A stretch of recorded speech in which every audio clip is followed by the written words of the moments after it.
বিসমিল্লাহির রহমানির রহিম।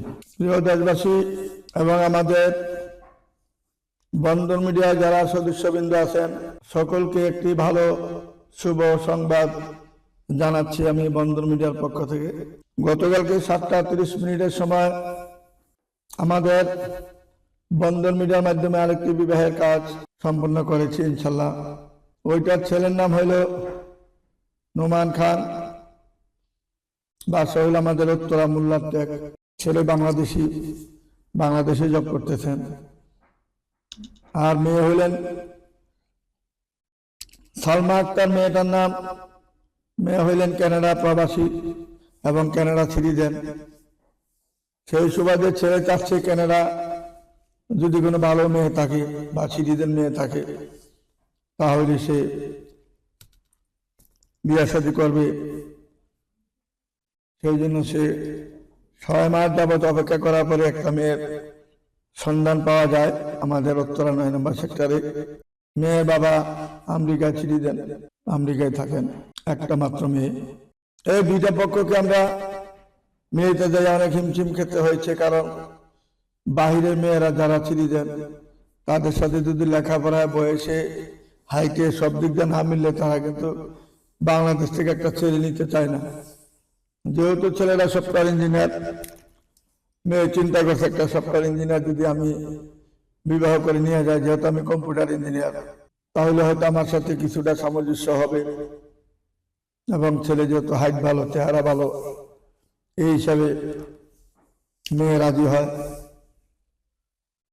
তারপরে মেয়ে বাংলাদেশে আছে, আইসা ছেলেকে আমাদের বন্দর মিডিয়ার মাধ্যমে দেখাশোনা করে তারপরে উত্তরা একটা ক্লাবে বসে দুইজনে কথাবার্তা সম্মতি পাওয়া গেল দুইজনের পক্ষ, মেয়ে এবং ছেলের থেকে। তখনই আমরা যে গতকালকে 29শে ডিসেম্বরে 28শে ডিসেম্বর আমরা বসি, আর 29শে ডিসেম্বর আমরা সরকারে কাবিনের কাজটা শেষ করি একটা কমিটি সেন্টারে অল্প কিছু লোকের মাধ্যমে। 100 লোকের দুনো পক্ষে 100 লোকের মতন হয়। এইভাবে আমরা কাজটা সমাধান করে ফেলি। ছেলে বা মেয়ের বাবা এখনো আসতে পারেনি, সে আমেরিকায় রয়েছেন। সেই সুবাদে আজকে আমরা বন্দর মিডিয়াতে যে ভিডিওটা ছাড়বো আপনারা দেখবেন। এইভাবে আমরা কন্টিনিউ কাজ করে যাচ্ছি সারা বাংলাদেশে যত ছেলে আছে মেয়ে আছে সবার কাছে আমরা এইভাবে করে যাচ্ছি এবং ভবিষ্যতে যাবো ইনশাল্লাহ। আমাদের এই পর্যন্ত 37,600 অধিকর্তা 714টা মতন বিয়ে শাদী সম্পন্ন করেছি আমরা সারা বাংলাদেশে।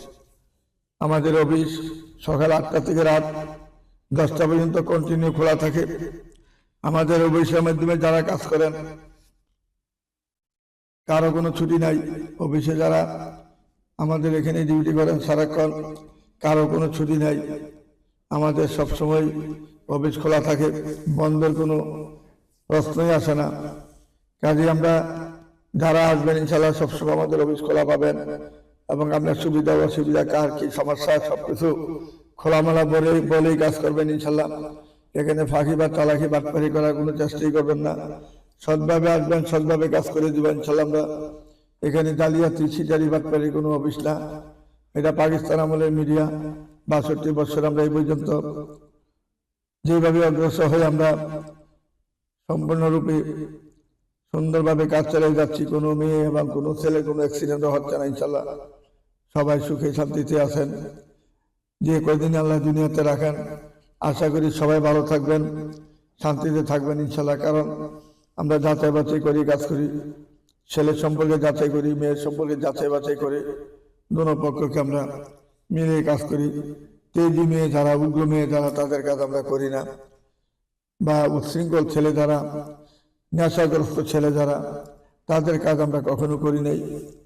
তারা আসো না কোনোদিন এই পর্যন্ত আমার সামনে পড়া নেই একটা ছেলে যে আমি ফ্যামিলির কেউ বলতে পারবে না যে আমার ছেলেটা নেশা করে, তাকে ভালো করার জন্য আমরা বিয়ে করতে চাই, এরকম এই পর্যন্ত আমার হাতে পড়ে নাই, পড়বো না ভবিষ্যতে। কারণ আমরা যেরকম চাচ্ছি সেরকম ভাবে আল্লাহ মিলিয়ে দেন আমাদেরকে, সেইভাবে আমরা কাজ করে যাচ্ছি। দোনো পক্ষে যাচাই বাছাই করে আমরা কাজ করি। আমরা টাকার বিনিময়ে কাজ করি না, টাকার লোভ লালস আমরা দেখাইলেও আমরা কাজ করি না। অনেকে বলেন 4 লাখ 5 লাখ টাকা দেবো আমাকে একটা বিদেশি মেয়েদের, না, তোমার সাথে বয়সে মিলতে হবে, লেখাপড়া মিলতে হবে, হাইটে মিলতে হবে, তারপরে না তোমার কাজ হবে। তুমি টাকায় গরম দেখালে তো হবে না, টাকা গরম দেখালেই বিয়ে হবে না। এটা আল্লাহর একটা উসিলা থাকতে হবে। আল্লাহ তাকে সেইভাবে পছন্দ করে মর্জি হয়ে দুজনের একত্র মিলানো, এটা একমাত্র আল্লাহর কাজ, এটা আমার আপনার কোনো কাজ না। আমাদের শুধু দায়িত্ব দুই পক্ষকে দেখা দিয়ে করানো, মিলানো। আর বিয়া শাদীর ব্যাপারটা আল্লাহর হাতে, উনি জানেন কার সাথে কার জোড়া, উনি কিভাবে মিলাইছেন জন্মের পরে, জন্মের আগেই সেইভাবেই কাজ হচ্ছে। কারো আমার আপনার কোনো হাত নাই। বিয়াটা আমাকে সাথে দিবেন পারবেন না, আল্লাহর হুকুম না হলে, আল্লাহর হুকুম আল্লাহর মর্জি না হওয়া পর্যন্ত কোনো প্রকারে এই কাজটা হবে না। এই বলে আমি আর আপনাদেরকে কি বলবো, সবাই খেয়াল রাখবেন। আপনার বয়স, লেখাপড়া, হাইট সব দিক দিয়ে না মিললে বিদেশি মেয়েরা আপনাকে গ্রহণ করবে না কখনো। চেষ্টা করে যাবো আমরা, যদি আপনার সাথে মিলে যায় লেখাপড়া, হাইট, বয়স সব দিক দিয়ে না মিললে কখনো আপনি ওই জায়গায় পৌঁছতে পারবেন না। আর আমাদের বন্দর মিডিয়াটা সবাই জানেন, উত্তর হাউস বিল্ডিং নর্থ টাওয়ারের মাস্টার প্লাজার সামনে নামবেন, নামার পরে যেখান থেকে আসুন হাউস বিল্ডিং নামবেন। হাউস বিল্ডিং অর্থাৎ রাস্তার পশ্চিম পাশে আপনার আসতেই হবে, মাস্টার প্লাজা ঢুকতে হবে। মাস্টার প্লাজা ঢুকার পরে খালি বলবেন যে আমি বন্দর মিডিয়া অফিসে যাইতে চাই, যে কোনো দোকানে বলবেন, ইনশাল্লাহ আশা করি অদমের নামটা বললে সবাই দেখাই দিবে আপনাকে। কারণ আমরা বহু দীর্ঘদিন যাবৎ কাজ করেছি উত্তরার মধ্যে, প্রায় 35 বছর। এর আগে ছিলাম গুলশানে, এর আগে ছিলাম ওয়ারিতে যখন ছিলাম, জিয়া রহমান তখন প্রেসিডেন্ট ছিলেন, সেই মুহূর্তে আমার অফিস ছিল ওয়ারিতে। যখন এরশাদ প্রেসিডেন্ট হন তখন আমার অফিস ছিল ওয়ারিতে। আর এই গুলশান 1 নম্বরে, তখন গুলশান 1 নম্বরে শুধু কয়েকটা বাড়ি ছিল হাতে নাতে। আর গুলশান 2 নম্বরে সব ধান ক্ষেত ছিলেন, এই ধান ক্ষেত শুধু পানি আর পানি ছিলেন। এটা ছিল গ্রাম, কালাচাঁদপুর বলতেন এটাকে।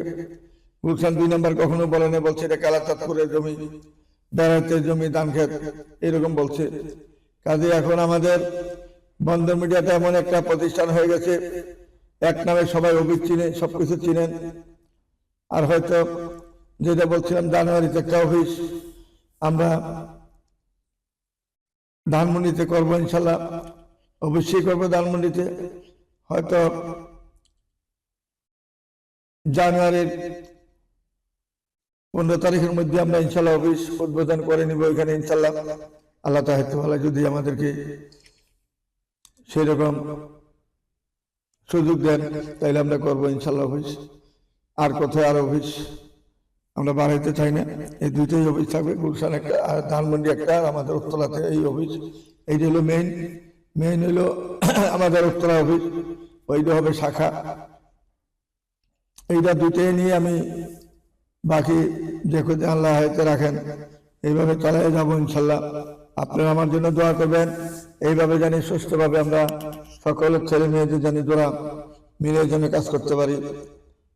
আমি আপনাদের জন্য দোয়া করি, আপনারা আমার জন্য দোয়া করবেন। সবাই সুখে থাকুন, সুন্দর থাকুন, এই বলে আমি এখানে বিদায় নিচ্ছি। খুদা হাফেজ। আসসালামু আলাইকুম ওয়া রাহমাতুল্লাহি ওয়া বারাকাতুহু।